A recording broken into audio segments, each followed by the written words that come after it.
Hi guys, welcome back to my channel. So how do you solve this integral? I am going to convert this one into the beta function and then we hope for the best.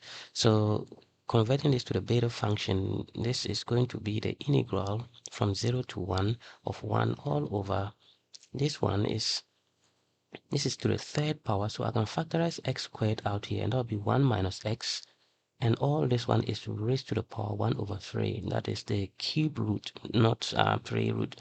So dx, so this one is really equal to the integral from 0 to 1 of 1 all divided by x squared, all this one raised to the power 1/3, and then 1 over x, all this one raised to the power 1 over 3 dx, right? So I is going to be the integral from 0 to 1 of 1 all over x raised to the power 2 over 3, 1 minus x raised to the power 1 over 3 dx. And you can pick those ones up and the powers will tend to negative. So that's going to be the x raised to the power negative 2 over 3, 1 minus x raised to the power negative 1 over 3 dx, right?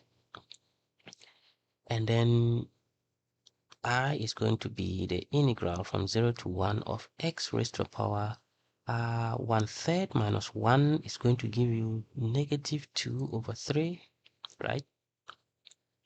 And then 1 minus x raised to the power 2/3 minus 1 is going to give you negative 1 over 3 dx. And now let's compare this one to the beta function. The beta function of m and n is the same as the integral from 0 to 1 of x to the m minus 1 times 1 minus x to the power n minus 1 dx. This is the beta function. And the gamma representation of the beta function is the gamma m, gamma n divided by gamma of the sum m plus n. Our integral here is the beta function, which is the beta of 1/3 and 2/3. So, and this one is the same as gamma 1 over 3, gamma 2 over 3 divided by gamma of the sum 1/3 plus 2/3.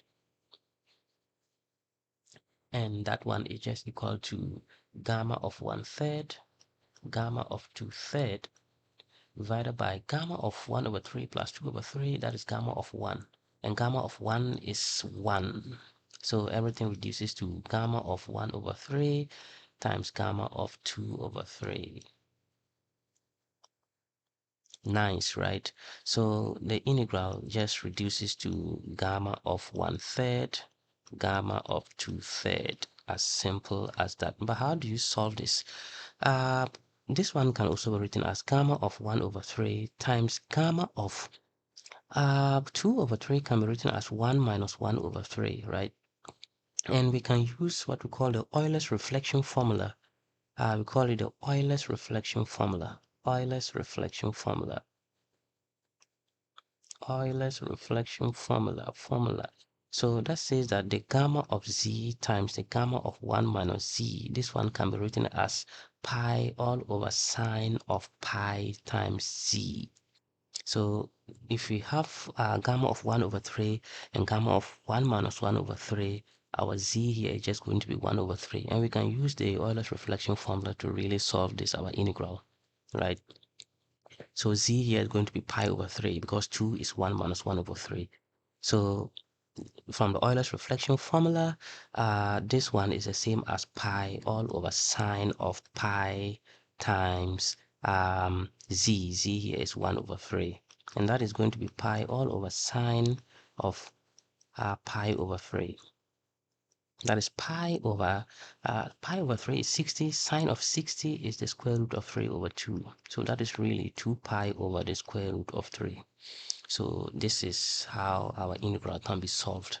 Therefore, if we integrate from 0 to 1 of 1 divided by the cube root of x squared minus x to the third power dx, this one evaluates nicely to 2 pi all over the square root of 3, courtesy the beta function and the Euler's reflection formula.